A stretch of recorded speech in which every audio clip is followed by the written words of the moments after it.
E agora nós vamos falar de um assunto que atinge demais os idosos, mas também os adultos, adolescentes e até mesmo as crianças. Preste atenção. De acordo com o IBGE, o Instituto Brasileiro de Geografia e Estatística, 47% dos brasileiros são sedentários.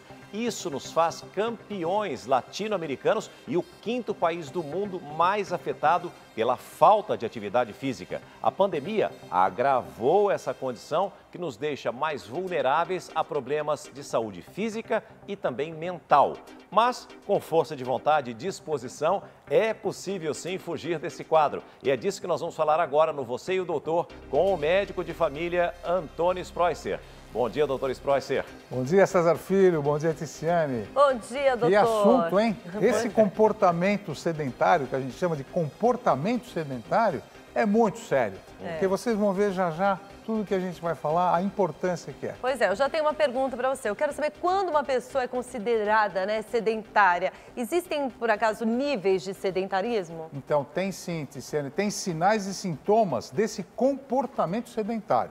Então, eu vou fazer uma enquete com vocês que estão em casa vendo você, doutor. Presta atenção nas perguntas e a gente vai ver se você é ou não, hein? Primeiro, você tem cansaço no final do dia?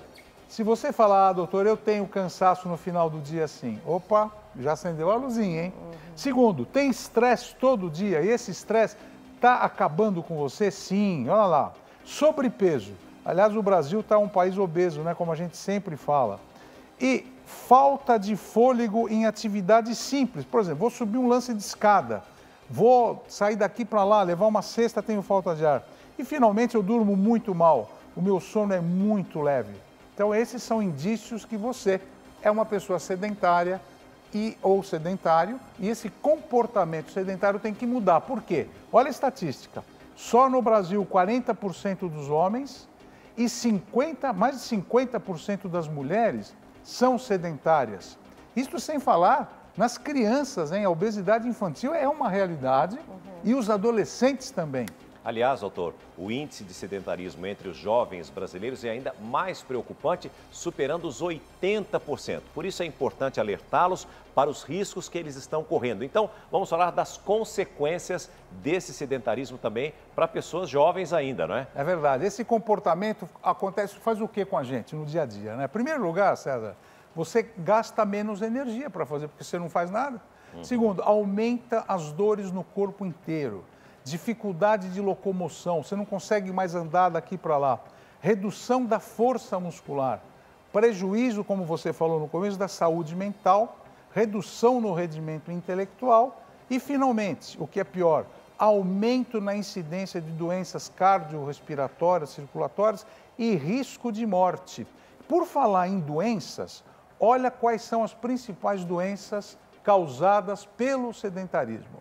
A obesidade, doença cardiovascular, pressão alta, depressão e ansiedade, diabetes tipo 2, osteoporose, trombose e câncer.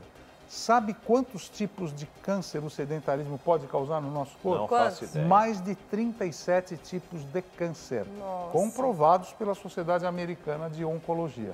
Então, é uma doença, né? Esse comportamento sedentário tem que ser mudado. Agora, doutor, é verdade que também é um fator de risco a pessoa que é sedentária por conta da Covid-19? Então, boa pergunta, viu, Ticiane? Porque como eu mostrei aqui, a obesidade e o sobrepeso estão intimamente ligados ao sedentarismo. Então, se você está obeso e sobrepeso, você já tem inflamação no corpo. A obesidade dá inflamação no corpo, a gente sabe disso. Junto com a Covid-19, que dá inflamação também, então você tem dois problemas e duas doenças que dão inflamação no corpo inteiro.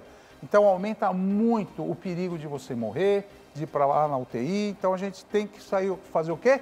Sair do sedentarismo, sair fora, sai da poltrona aí, vamos fazer alguma coisa. Vai fazer uma caminhada. Agora, para sair do sedentarismo, o melhor tratamento ainda é o exercício físico, não é isso? É o exercício físico. Bom, mas aí como é que acontece o efeito dessa mudança? Porque o senhor falou aqui, ó, tem dores no corpo, a pessoa verdade. começa a fazer, primeiro dia já estou com dor no corpo, já não vou voltar mais. Tem toda a razão. Não é? Isso é um hábito? É um hábito. Como é que faz para mudar isso? Então, eu vou dar umas dicas, como é que vocês podem fazer para sair do sedentarismo, né? Porque não é brincadeira mesmo, não. Não. Então, aqui são as dicas para você sair do sedentarismo. A primeira coisa é você fazer algum tipo de atividade física. Pode correr, nadar, pedalar, mas sair dessa zona de conforto que você está. Isso é muito importante. E o exercício físico, dentro da gente, faz o quê? Aumenta a temperatura.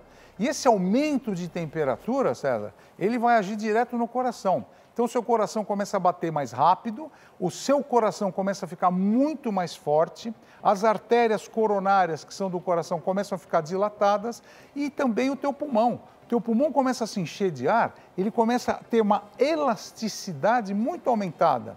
E isso faz com que o quê? O transporte de oxigênio agora seja feito no corpo inteiro e vai direto no músculo. Então, aquele músculo que você está exercitando, ele aumenta de tamanho, e ele agora começa a aumentar a irrigação também. Essa irrigação ou circulação colateral aumenta tanto que você, César Filho, de repente você anda 1 quilômetro, daqui a pouco você está correndo 10 quilômetros. Mas por que de 1 já vou para 10? Porque o músculo aumenta muito a irrigação dele paralela, que é o que a gente quer. Você ficar mais, cada vez melhor. Tem pessoas que dizem que ficam viciadas no exercício físico. Isso acontece? Você está falando com addict. Eu sou viciado em então, exercício. Mas precisa começar. E olha que interessante que você falou de exercício e atividade física. Tem diferença entre atividade física e exercício. O exercício é quando você tem uma orientação de alguém. Você vai fazer 3 repetições, hoje você vai fazer isso. Isso é exercício. A atividade física é aquela que você faz sem querer. Vai ao supermercado, você vai subir escada, você sai daqui, vai para lá. Isso é uma atividade física. E qual física. Que é a dica para começar, doutor? Porque, por exemplo, quando eu era criança, eu era o controle remoto da televisão da minha avó. Vai lá, ali, desliga, muda de canal, faz essa coisa toda. Hoje tem muita tecnologia que ajudou, mas trouxe a pessoa fica mais, mais assim, acomodada, vamos dizer assim. Exatamente. Né? Então, Antes a pessoa andava mais, ia para o trabalho e voltava a pé. Hoje tem perigo na rua, tem violência. Então, não, vou de carro, vou de ônibus, vou pegar um aplicativo. E você sabe que esse aplicativo que você tem na mão de abre gaveta, liga a televisão, não vai mais lá ligar, e subir, até escada rolante, né? Exato. Que você facilita, você acaba tendo obesidade. Então, eu vou dar umas dicas aqui para a gente começar a fazer atividade física. Quer ver? A primeira coisa que você tem que fazer, organizar o teu tempo. Não tenho tempo, aquela correria toda. Não, mentira. Organiza o tempo que dá. Segunda coisa, aproveita o deslocamento.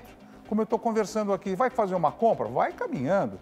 Outra coisa, inicia um exercício leve. Não vai querer já pegar peso pesado, que você já vai ter tendinite, aí vai ser pior. Faça exercício de resistência com peso para o seu músculo ficar mais forte. Escolha um exercício que você gosta. Não adianta fazer coisa que você não vai gostar, que você nem vai fazer. E depois o seguinte, viu? Tem que ter meta definida. Não adianta, e possível, não adianta você já querer fazer um Ironman de cara. Começa andando e não faz exercício sem uma orientação por conta própria que você pode quebrar. Pode ter lesão e aí que você não vai fazer mesmo. Então tem que ter esses princípios para você sair da zona de conforto. O doutor Spross é muito educado também, porque quando é comigo na consulta, ele fala assim, para de historinha, hein, César? Não quero saber de historinha, desculpa.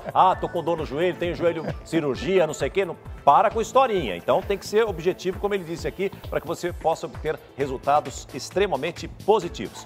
Professor Dr. Antônio Sprosser, é sempre uma alegria recebê-lo aqui. Que prazer estar com vocês. Para essa consulta, para essa aula. Muito obrigado, Aguardamos boa semana. Mais a sua participação na semana que vem. Deus. Obrigado. Obrigado.